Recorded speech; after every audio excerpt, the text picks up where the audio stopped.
the islands. Today people cross the River Moselle on highway bridges. We have here on the Moselle two of the highest highway bridges in Germany. And here in front of us is the Moseltalbrücke, 3,000 feet long and about 550 feet high. Wow. In front of this bridge is the Winninger Hamm. You see it now on the right hand side, another terrace vineyard, the third that we are seeing. And the fourth is the most important and the most famous. It's the Uhlen vineyard that we're driving by. And this vineyard is so steep that it even has two climate zones in it. There is the Uhlen-Laubach section in the upper part, which makes especially interesting Rieslings. It has more than 28 terraces and is very hard to be worked in. And people just wear regular hiking shoes, no safety belts when they go into these vineyards. Yeah, the Winninger Uhlen's name comes from the old German word for owl, Uhl, owl, because owls still have their nests on top of the hill in the trees up there. Without the help, as these are really small family businesses. They have no employees, or maybe one or two, not enough for the whole harvest, a small on top.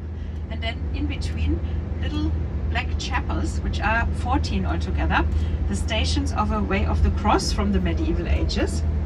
That was very famous. Pilgrims from all over Europe traveled to here to walk this Way of the Cross.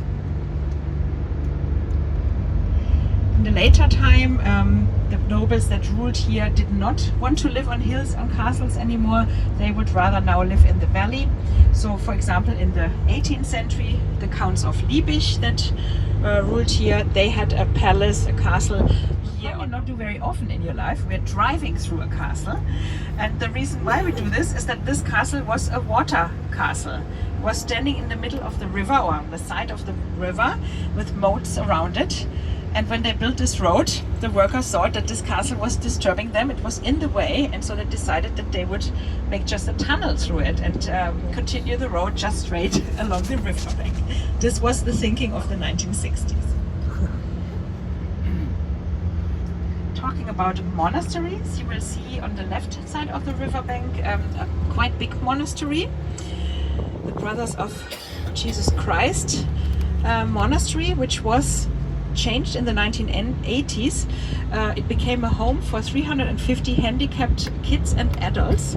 So that's why these stone buildings were constructed, and the brothers take care of them. So we're going back through the castle, which is today a wine museum, and is named von der Leyen, Palace von der Leyen, Castle von der Leyen. This maybe is a name that you already heard. The president of the Commission of the European Union is Ursula von der Leyen. She, or her husband, comes from this noble family that comes originally here from the Moselle Valley. So in the early medieval ages, there was already the family von der Leyen, and one of these family members was also the archbishop in the 15th century. And archbishops were very important people. They had not only the position of an archbishop, but they were prince electors. That meant that they decided who would become the next king. And that, of course, made them very powerful. Yeah, if you look to the right side of the landscape, you can see wine terraces that have already been abandoned. In the 19th century, you had these wine terraces all around here, the Moselle Valley. Many of them have already closed. On the other side of us, especially because they don't get so much sunshine, maybe therefore not the best locations, still okay, or maybe the families, the kids said that they didn't want to do this hard work and that they wouldn't continue the tradition. We're driving now by the little train station of Koblenz. They made the train stations very nice at that time because they were very proud of being part of the project railroad. Here left side, for example. Hoteliers or restaurant owners would ask the railroad company if they couldn't build a little bit closer to the hotel so that the guests could get off the trains and then come directly inside. Yeah, later they noticed that this was a big mistake, that nobody wanted really the railroad to pass in front of their house with all the noise that they make and the dirt that comes with it, especially with the cargo trains. Yeah, and of course blocking the view and cutting the towns off from the river. If you had come here long time ago, about 400 million years ago, you would have seen a tropical ocean and the water of this ocean going up to the top of the hills here. This changed when two continent plates collided, and the valley was formed by the enormous pressure of this collision. And therefore the silt, now that they started to protest against this old law, and they were now allowed to experiment, and meanwhile they have up to 10% of Pinot Noir grapes. The Pinots though don't grow on steep hill. These are really Riesling terraces, but in the more flatter areas by the river you find Pinot Noir. So if you are interested in Pinot Noir, you can also ask the winemaker later if you want to test the difference.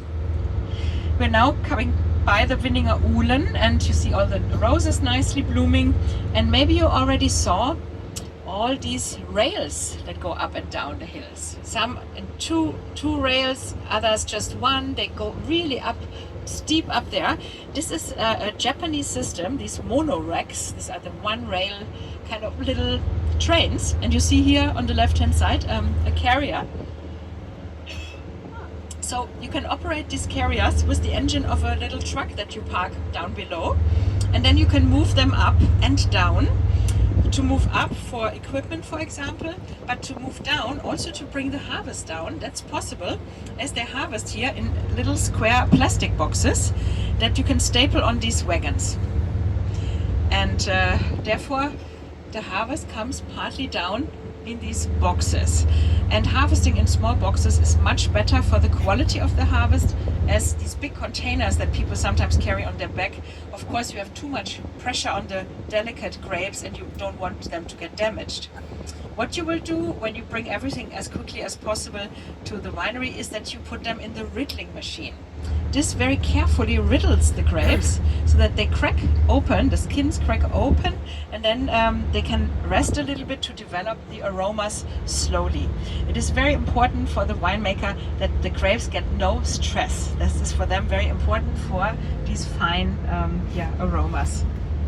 And the wine press even has such a slow pressure that they're using airbags to compress, and so that they don't get influenced by the bitter seeds of the grapes. And most of the grape wines are also then fermenting with no artificial yeast, but just with the natural yeast on the plant, and many of them only in steel tanks, so that you don't have so much influence otherwise than these special aromas that you get from just here.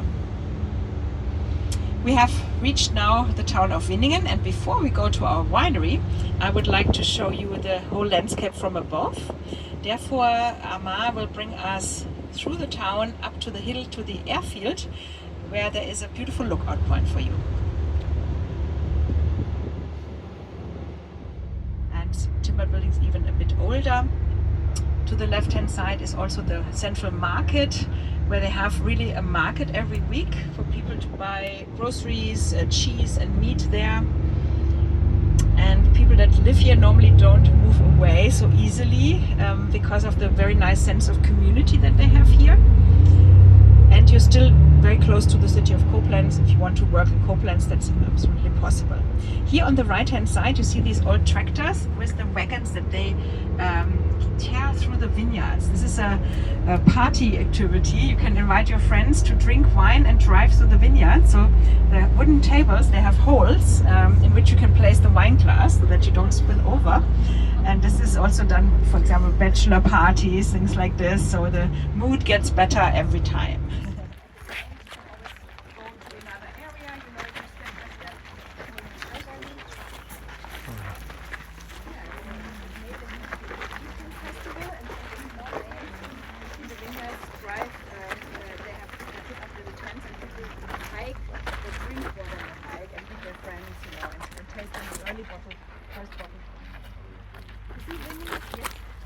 This tower is a telecommunication tower.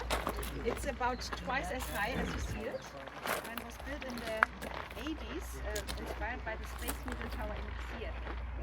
And there was also the question to have a turning revolving function in the 16th century.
50% of their harvest, and that due to late frosts. So there are lots of difficulties. This year they have already made it.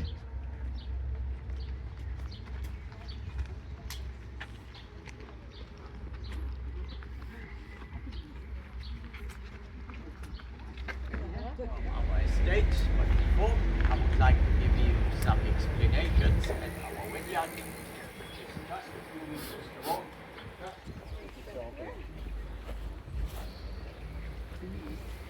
You see the flag, this is the hut you just have been. Oh. So we are standing here in front of a typical Riesling vineyard. Riesling is the specialty of our region. It is a late ripening white wine variety. It has smaller unassuming berries. Yeah, and this is how a vineyard looks like at this time of the year. The vegetation period started 5-6 weeks ago. Wine comes out late, bushes and trees green much earlier. But it's very good that wine comes out late because we are always afraid of late frost beginning of May. This year was no problem, not cold in the night.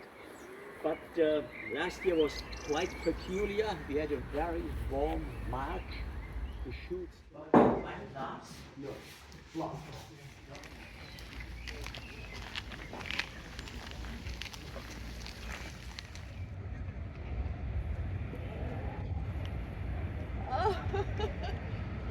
Who do we see? Yeah, who is that over there? Are you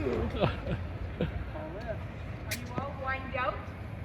Oh yeah. Oh yeah, we're staggered.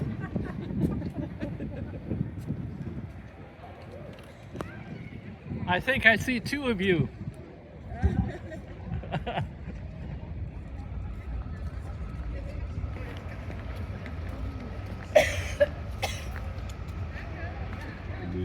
Bere Michael, it means berries, bread and butter pudding with caramel pecan sauce. So enjoy and bon appetit. Thank you. Do a little video. Yeah. Perfect. Do the fortress.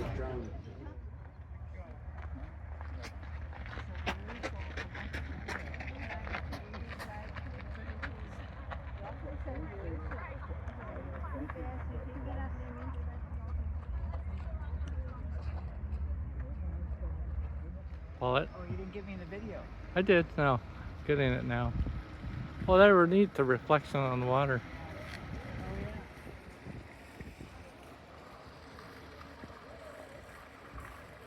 Here's our ship. Viking Valley. And we're at What's the name of this place? Koblenz?